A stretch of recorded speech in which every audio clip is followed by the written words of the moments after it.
जय हिंद फ्रेंड्स, स्वागत है आपका हमारे इस आज के नए वीडियो में। फ्रेंड्स, अगर आप 70 बीपीएससी एग्जाम की तैयारी कर रहे हैं तो ये सीरीज आपके लिए अति महत्वपूर्ण है।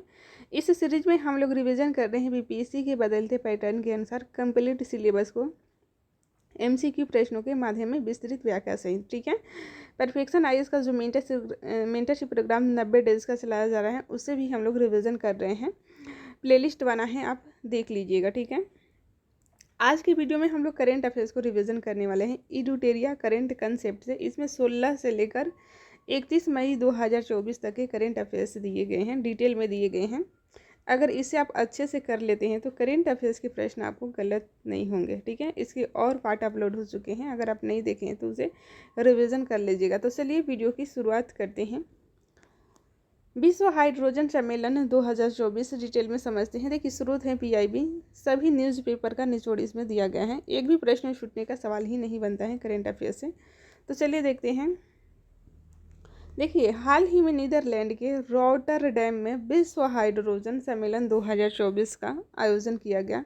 यह विश्व का सबसे बड़ा वैश्विक हरित हाइड्रोजन कार्यक्रम है। उद्देश्य की बात करें तो विश्व में हरित हाइड्रोजन तकनीक एवं ईंधन के उपयोग को बढ़ावा देना है। ठीक है, नीदरलैंड के रॉटरडैम में विश्व हाइड्रोजन सम्मेलन 2024 का आयोजन किया गया। तो इसे जगह का नाम ध्यान रखिएगा, नीदरलैंड के रॉटरडैम में। ठीक है, यह विश्व का सबसे बड़ा वैश्विक हरित हाइड्रोजन कार्यक्रम है। मुख्य बिंदु डिटेल में समझते हैं। देखिए, इस सम्मेलन में भारत ने स्वयं का मंडप स्थापित किया है। भारत मंडप नवीन और नवीकरणीय ऊर्जा मंत्रालय द्वारा स्थापित किया गया, जो शिखर सम्मेलन के सबसे बड़े मंडपों में से एक है। ठीक है, दुनिया भर से लगभग 15,000 प्रतिनिधियों ने सम्मेलन में हिस्सा लिया। यह शिखर सम्मेलन भारतीय उद्योग को विश्व भर की कंपनियों के साथ जुड़ने के लिए एक मंच प्रदान करता है। तो इसे आपको ध्यान रखना है। हरित हाइड्रोजन को बढ़ावा देने के लिए भारतीय प्रयास। देखिए, यहाँ से आपको मेंस के लिए भी करेंट अफेयर्स का डर खत्म हो जाएगा, क्योंकि यहाँ से आपका मेंस और प्री दोनों का करेंट अफेयर्स तैयार हो रहा है। ठीक है, हरित हाइड्रोजन को बढ़ावा देने के लिए भारतीय प्रयास क्या क्या है, डिटेल में समझते हैं। देखिए, भारत ने जनवरी 2023 में 19,744 करोड़ रुपए के समग्र परिव्यय के साथ अपना राष्ट्रीय हरित हाइड्रोजन मिशन शुरू किया है। भारत ने वर्ष 2030 के अंत तक 5 MMT मिलियन यानी कि 5 मिलियन मीट्रिक टन की हरित हाइड्रोजन उत्पादन क्षमता हासिल करने का महत्वाकांक्षी लक्ष्य निर्धारित किया है। तो आपको ध्यान रखना है। भारत ने इस्पात, परिवहन, गतिशीलता और शिपिंग क्षेत्रों में ग्रीन हाइड्रोजन के उपयोग के लिए योजना दिशा निर्देश अधिसूचित किए हैं। भारत में नवाचार और हरित हाइड्रोजन पारिस्थितिकी तंत्र को बढ़ावा देने के लिए हाइड्रोजन वैली इनोवेशन क्लस्टर की शुरुआत की गई है। राष्ट्रीय हरित हाइड्रोजन मिशन के लिए एक समर्पित पोर्टल लॉन्च किया गया है, जो मिशन और भारत में हरित हाइड्रोजन पारिस्थितिकी तंत्र के विकास के लिए उठाए गए कदमों की जानकारी के लिए वन स्टॉप के रूप में काम करेगा। तो ये सभी आपको ध्यान रखना है। ठीक है, 2 से 3 बार कर लीजिएगा एक ही चीज़ को, तो आपको करेंट अफेयर्स का डर हमेशा के लिए ख़त्म हो जाएगा। ठीक है, वीडियो पसंद आता है तो वीडियो को लाइक ज़रूर करें, और चैनल पर नए हैं तो कंप्लीट रिवीजन करने के लिए चैनल को सब्सक्राइब करना ना भूलें। नेक्स्ट बात करते हैं, भारत का शीर्ष व्यापार साझेदार चीन बना है। ठीक है, इससे पहले अमेरिका था, लेकिन चाइना बन गया है। भारत का शीर्ष व्यापार साझेदार चीन बना है, डिटेल में समझते हैं। स्रोत हैं द इंडियन एक्सप्रेस। देखिए, think tank global trade research initiative यानी कि GTRI द्वारा जारी आंकड़ों के अनुसार वित्त वर्ष 2024 में चीन से आयात $100 बिलियन से अधिक हो जाने के साथ चीन 2 साल के अंतराल के बाद अमेरिका को पीछे छोड़कर भारत का सबसे बड़ा व्यापारिक साझेदार बन गया है।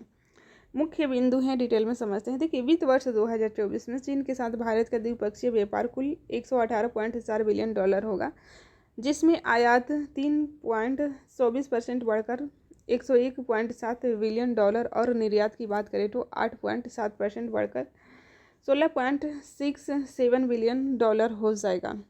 भारत और अमेरिका के बीच व्यापार में गिरावट आई है। वित्त वर्ष 2024 में कुल व्यापार $118.3 बिलियन रहा, जिसमें भारतीय निर्यात 1.32% घटकर $77.5 बिलियन और आयात 20% घटकर $40.8 बिलियन रह गया है। भारत का चीन पर निर्भरता, डिटेल में समझते हैं। देखिए, भारत ने $4.2 बिलियन के टेलीकॉम और स्मार्टफोन पार्ट्स का आयात किया है। ज़्यादातर आपको देखने को मिलेंगे टेलीफोन और स्मार्टफोन पार्ट्स का आयात किया है, जो इस श्रेणी में कुल आयात का 44% है, जो चीन घटकों पर महत्वपूर्ण निर्भरता को दर्शाता है। तो सभी पॉइंट्स आपको ध्यान रखना है। चीन से लैपटॉप और पीसी का आयात कुल $3.8 बिलियन रहा, जो इस क्षेत्र में भारत की आयात का 77.7% है। भारत द्वारा इलेक्ट्रिक वाहनों के लिए लिथियम आयन बैटरियों का आयात मुख्य रूप से चीन से $2.2 बिलियन का था, जो ऐसे आयात का 75% था। भारत की पहल ध्यान दीजिए। देखिए, भारत ने उत्पादन से जुड़ी प्रोत्साहन योजनाओं, एंटी डंपिंग शुल्कों और गुणवत्ता नियंत्रण आदेशों के माध्यम से चीन पर अपनी निर्भरता कम करने के लिए महत्वपूर्ण उपाय किए हैं। तो ये सभी पॉइंट्स आपको ध्यान रखना है मेंस के लिए, ठीक है। चाबहार बंदरगाह समझौता, देखिए द हिंदू स्रोत है, डिटेल में समझते हैं। देखिए, हाल ही में भारत और ईरान में चाबहार बंदरगाह के संचालन के लिए 10 साल के अनुबंध पर हस्ताक्षर किए, जो ईरान में बंदरगाह के लिए सहयोग की सामान्य रूपरेखा पर हस्ताक्षर करने के 8 वर्ष बाद होगा, ठीक है। चाबहार बंदरगाह समझौता किन के बीच हुआ? तो ये प्री में प्रश्न बन सकता है, ईरान और भारत के बीच है। मुख्य बिंदु है, देखिए यह समझौता इंडिया पोर्ट ग्लोबल लिमिटेड और ईरान के बंदरगाह और समुद्री संगठन के बीच किया गया है। इस महत्वपूर्ण समझौते के बाद ईरान का चाबहार बंदरगाह अगले 10 वर्षों के लिए भारत का हो गया है। ईरान के साथ दीर्घकालिक अनुबंध पर हस्ताक्षर करना मध्य एशिया और उससे आगे के लिए भारत की रणनीतिक और आर्थिक दृष्टि का हिस्सा है। महत्व की बात करें तो दीर्घकालिक अनुबंध पर हस्ताक्षर से दोनों देशों के बीच संबंध और मजबूत होंगे तथा अफगानिस्तान और भारत एशियाई देशों के साथ व्यापार के प्रवेश द्वारा के रूप में चाबहार का महत्व भी उजागर होता है, ठीक है, होता है। ईरान में चाबहार के शाहिद बेहेश्ती बंदरगाह के माध्यम से INSTC एक मल्टी मॉडल लॉजिस्टिक्स कॉरिडोर का उपयोग करके दो बाजारों को जोड़ेगा, जिससे लॉजिस्टिक लागत युक्ति संगत होगी, जो दोनों देशों के बीच व्यापार की मात्रा में योगदान देगा। यह बंदरगाह पारंपरिक सिल्क रूट के लिए एक वैकल्पिक मार्ग प्रदान करता है। चाबहार बंदरगाह समृद्ध मध्य एशियाई क्षेत्र को दक्षिण एशियाई बाजारों से जोड़ता है। यह संपर्क भारत की सांस्कृतिक और राजनीतिक संबंधों को आगे बढ़ाते हुए निवेश को भी आगे बढ़ाएगा। तो ये मेंस में आप इस तरह से लिख सकते हैं, इतना डीप में नहीं पूछेगा प्री में। यह मध्य एशियाई क्षेत्र की पारगमन और परिवहन संभावना को भी विकसित करेगा और लॉजिस्टिक नेटवर्क में सुधार करेगा। नेक्स्ट है CAA के तहत 300 से अधिक लोग भारतीय नागरिक बने हैं। बिजनेस स्टैंडर्ड स्रोत हैं, डिटेल में समझते हैं। देखिए फ्रेंड्स, हाल ही में अधिसूचित नागरिकता संशोधन अधिनियम 2019 के तहत 300 से अधिक लोगों को भारतीय नागरिकता मिली है।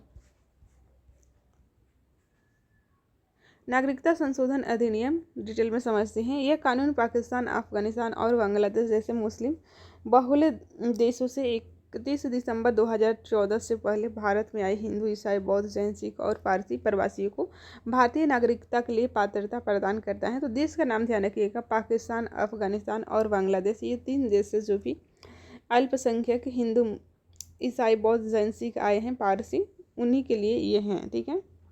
भारतीय नागरिकता के लिए पात्रता प्रदान करता है। सरकार का पक्ष है कि 3 मुस्लिम बहुल देशों में वहां की अल्पसंख्यक समुदाय से धार्मिक को उत्पीड़न का सामना करना पड़ा है, इसलिए उन्हें आश्रय प्रदान करना भारत का नैतिक दायित्व है। इसके लिए नागरिकता अधिनियम 1955 में संशोधन किया गया है।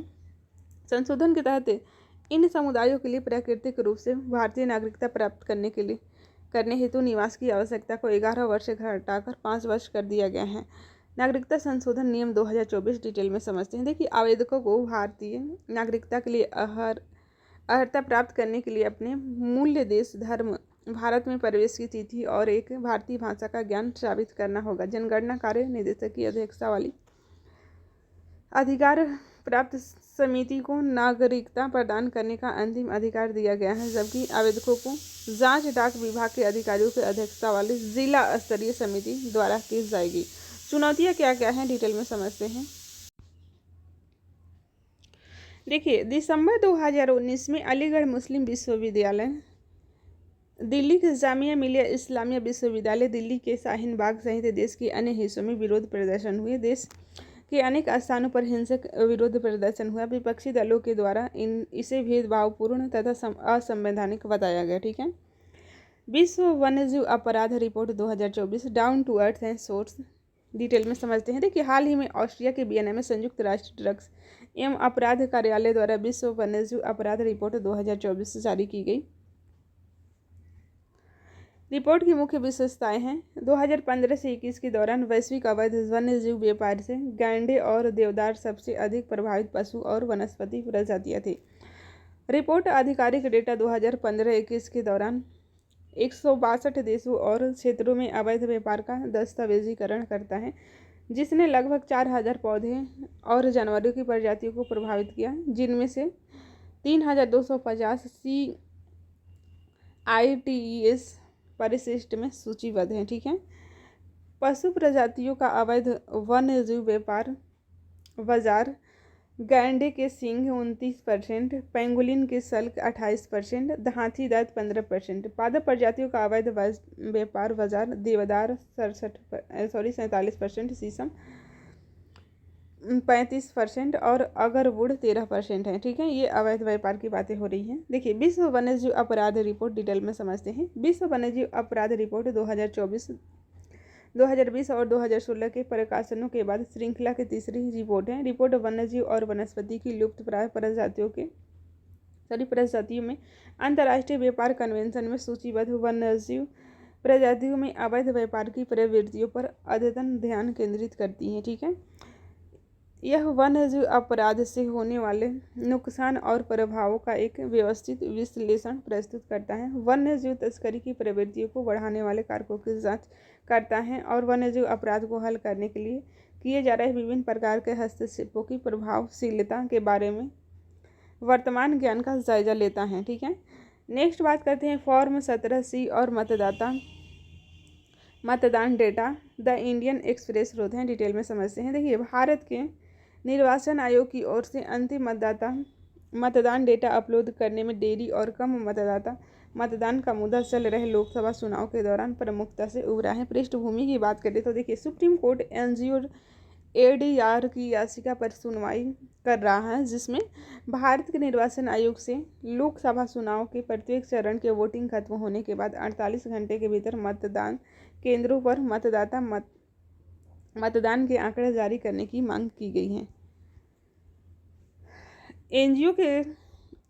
एनजीओ ने मतदान के बाद ECI द्वारा जारी प्रारंभिक मतदान आंकड़ों और बाद में प्रकाशित अंतिम प्रतिशत के बीच महत्वपूर्ण अंतर को भी उजागर किया है। ECI की प्रतिक्रिया डिटेल में समझते हैं। देखिए, भारतीय निर्वाचन आयोग यानी कि ECI ने सर्वोच्च न्यायालय को बताया कि फॉर्म 17C दर्ज मतों का लेखा जोखा उम्मीदवार या उसके एजेंट के अलावा किसी अन्य व्यक्ति को उपलब्ध कराने का कोई कानूनी आदेश नहीं है।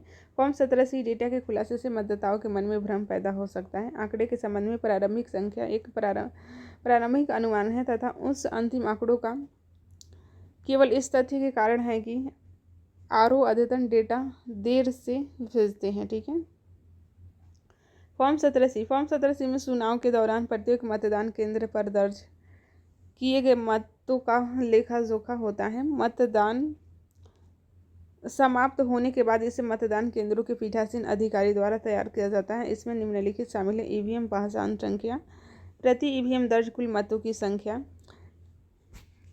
मतदान केंद्र पर कुल निर्वाचकों एवं मतदाताओं की संख्या, मतदान करने की अनुमति न दिए गए मतदाताओं की संख्या, ये सभी हैं। चुनावी प्रक्रिया में पारदर्शिता सुनिश्चित करने के लिए फॉर्म महत्वपूर्ण है। नेक्स्ट बात करते हैं यात्रा एवं पर्यटन विकास सूचकांक 2024। स्रोत है द इंडियन एक्सप्रेस। देखिए, विश्व आर्थिक मंच की यात्रा एवं पर्यटन विकास सूचकांक 2024 में भारत की रैंकिंग 39वें स्थान पर पहुंच गई है तथा वैश्विक पर्यटन गतिविधियां भी महामारी से पूर्व के स्तर पर लौट रही हैं। रिपोर्ट की विशेषताएं हैं, डिटेल में समझते हैं। इस सूची में अमेरिका शीर्ष पर है, जबकि दक्षिण एशिया और निम्न मध्यम आय वाली अर्थव्यवस्थाओं में भारत सर्वोच्च स्थान पर है। ठीक है।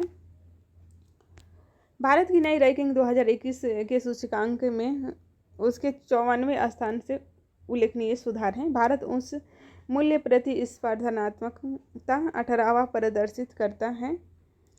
प्रतिस्पर्धी हवाई परिवहन के लिए 26वां स्थान, प्राकृतिक संसाधनों में 6वें स्थान पर है। सांस्कृतिक संसाधनों की बात करें तो 9वें स्थान पर है भारत। देश का समग्र यात्रा और पर्यटन विकास सूचकांक स्कोर 2019 के स्तर से 2.1% कम है। नेक्स्ट है यात्रा एवं पर्यटक विकास सूचकांक, डिटेल में समझते हैं। देखिए यह सूचकांक का दूसरा संस्करण है जो विश्व आर्थिक मंच और यूनाइटेड किंगडम के सारे विश्वविद्यालय के सहयोग से संकलित किया गया है। TTDI 2024 में विभिन्न कारकों और नीतियों के आधार पर 119 देशों की यात्रा और पर्यटन क्षेत्रों को कवर किया गया है। चुनौतियाँ क्या क्या हैं, डिटेल में समझते हैं। समग्र सुधार के बावजूद 2024 में भारत का TTI स्कोर 2019 की तुलना में 2.1% कम है, जो वैश्विक मुद्रास्फीति और आपूर्ति के मुद्दों से प्रभावित है। ठीक है, हवाई परिवहन और पर्यटन सेवाएं 2019 के स्तर का पूरी तरह से वापस नहीं आ पाई हैं।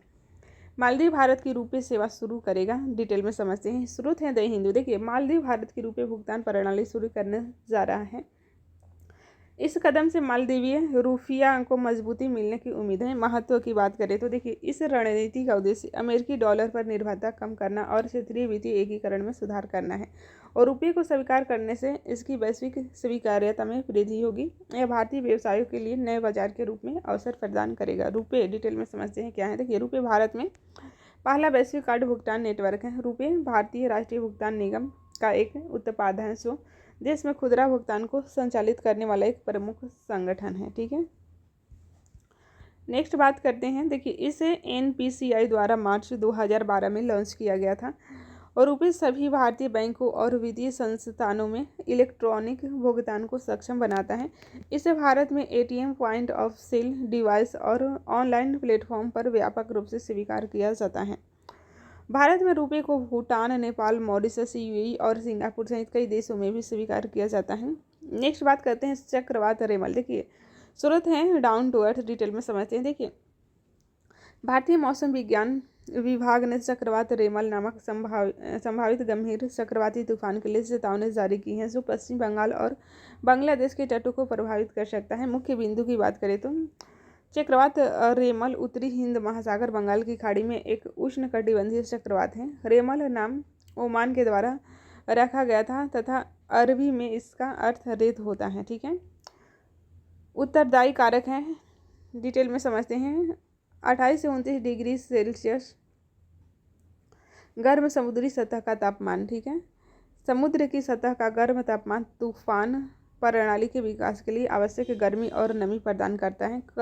कम ऊर्ध्वाधर कतरनी पवन। देखिए निम्न ऊर्ध्वाधर कतरनी पवन जो चक्रवात के आसपास के क्षेत्र में ऊपर की ओर गतिशील हवाएं होती हैं, चक्रवात की ऊपरी संरचना को बाधित नहीं करती हैं। इसमें मुख्य आपको ध्यान रखना है, रेमल का नाम ओमान के द्वारा किया गया था, क्योंकि ये प्रश्न बन सकता है। चक्रवात में देखिए चक्रवात वायु प्रणाली है जो कम दबाव वाले क्षेत्रों के केंद्र के चारों ओर घूमती हैं। अंदर की ओर घूमने वाली सर्पिलाकार हवाएं उत्तरी गोलार्ध में वामावर्त और दक्षिणी गोलार्ध में दक्षिणावर्त घूमती हैं। चक्रवात निर्माण के लिए आवश्यक परिस्थितियाँ। देखिए गर्म महासागरीय जल आवश्यक ऊर्जा प्रदान करने के लिए समुद्र की सतह का तापमान 27 से लेकर 29 डिग्री सेल्सियस होनी चाहिए। ठीक है,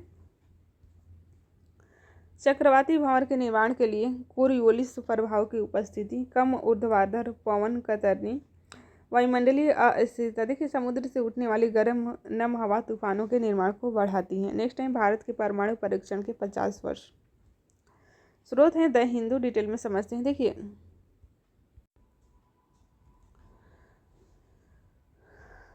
50 वर्ष पूर्व 28 मई 1974 को भारत ने पोखरण में अपना पहला परमाणु परीक्षण किया, जिसका कोड नाम ऑपरेशन इस्माइल बुद्धा था। इसके साथ ही भारत परमाणु क्षमता वाले देशों की श्रेणी में शामिल हो गया था।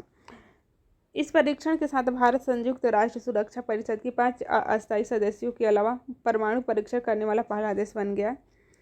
वर्ष 1998 में भारत ने ऑपरेशन शक्ति कोड नाम से पोखरण में पुनः परमाणु परीक्षण किया था। ठीक है, पहला कब किया गया तो ध्यान रखिएगा, ये 1974 में 28 मई 1974 को किया गया था। दूसरा 1998 को। उत्तरदायित्व कारक डिटेल में समझते हैं। देखिए 1960 के दशक के बाद नेतृत्व में हुए बदलाव और चीन तथा पाकिस्तान के साथ संघर्षों ने भारत की परमाणु क्षमता हासिल करने के फैसले को प्रभावित किया। 1964 में चीन के परमाणु परीक्षणों ने भी इनमें भूमिका निभाई। भारत ने एनपीटी को अपने जैसे गैर परमाणु राज्यों के प्रति भेदभावपूर्ण न माना। परमाणु परीक्षण का प्रभाव, वैश्विक आलोचना। देखिए, परीक्षणों के बाद भारत को अमेरिका सहित विभिन्न देशों की आलोचना और प्रतिबंधों का सामना करना पड़ा था। अमेरिका ने 1978 में परमाणु अप्रसार अधिनियम पारित कर भारत को दी जाने वाली परमाणु सहायता रोक दी। ठीक है। कूटनीति की बात करें तो भारत के परमाणु परीक्षणों ने उसकी रक्षा और विदेश नीति में एक महत्वपूर्ण मील का पत्थर साबित किया। भारत का परमाणु सिद्धांत डिटेल में समझते हैं। देखिए, भारत किसी संघर्ष में पहले परमाणु हथियारों का प्रयोग नहीं करेगा, किंतु यदि उस पर ऐसे हथियार से हमला किया जाएगा तो जवाबी कार्रवाई करेगा। ये है परमाणु सिद्धांत भारत का। ठीक है, पहले नहीं करेगा, लेकिन दूसरा करता है तो पीछे फिर नहीं हटने वाला है भारत। विश्वसनीय न्यूनतम निवारक। देखिए, भारत परमाणु हमले को रोकने के लिए पर्याप्त संख्या में परमाणु हथियार बनाए रखेगा। गैर परमाणु हथियार वाले देशों के विरुद्ध हथियार का प्रयोग नहीं करेगा। जहां पर परमाणु नहीं है, जिस भी देश के साथ, उसके विरुद्ध नहीं करने वाला है भारत अंततः परमाणु हथियारों के वैश्विक निःशस्त्रीकरण के लिए प्रतिबद्ध है तथा परमाणु शस्त्रागारों को कम करने और समाप्त करने के अंतर्राष्ट्रीय प्रयासों का समर्थन करेगा। ठीक है। नेक्स्ट है बिम्स्टेक चार्टर लागू हुआ। डिटेल में समझते हैं। स्रोत हैं बिम्स्टेक चार्टर क्या है? बहुक्षेत्रीय तकनीकी और आर्थिक सहयोग के लिए बंगाल की खाड़ी पहल बिम्स्टेक का चार्टर 2024 को लागू हुआ। 30 मार्च 2022 को कोलंबो श्रीलंका में वर्चुअल रूप से आयोजित 5वें शिखर सम्मेलन के दौरान बिम्स्टेक सदस्य देशों के राष्ट्राध्यक्षों और सरकार द्वारा चार्टर हस्ताक्षर किए गए थे। महत्व की बात करें तो चार्टर को अपनाने से संगठन को एक कानूनी व्यक्तित्व प्राप्त हो गया है। यह बाहरी भागीदारों, पर्यवेक्षकों और नए सदस्यों के प्रवेश का मार्ग प्रशस्त करेगा। ठीक है। चार्टर के लागू होने से बंगाल की खाड़ी क्षेत्र में सार्थक सहयोग और गहन एकीकरण के लिए कानूनी और संस्थागत ढांचा उपलब्ध होगा। बिम्स्टेक की बात करें तो 1997 में गठित बिम्स्टेक एक बहुपक्षीय क्षेत्रीय संगठन है जिसमें 7 सदस्य देश शामिल हैं: बांग्लादेश, भूटान, श्रीलंका, नेपाल, थाईलैंड, म्यांमार और भारत। उद्देश्य की बात करें तो बिम्स्टेक का उद्देश्य क्षेत्रीय संसाधनों और भौगोलिक लाभों का उपयोग करके आपसी सहयोग के माध्यम से क्षेत्रीय विकास को गति देकर वैश्वीकरण के हमले का मुकाबला करना। महत्व देखिए, विश्व की लगभग 22% जनसंख्या है। संयुक्त सकल घरेलू उत्पाद लगभग $3.8 ट्रिलियन है। विश्व 1/4 व्यापारिक माल प्रतिवर्ष बंगाल की खाड़ी से होकर गुजरता है। ठीक है। अंतर्राष्ट्रीय आपराधिक न्यायालय। देखिए, बाकी को हम लोग नेक्स्ट वीडियो में रिवीजन करने वाले हैं। मिलते हैं नेक्स्ट क्लास में। Thanks for watching.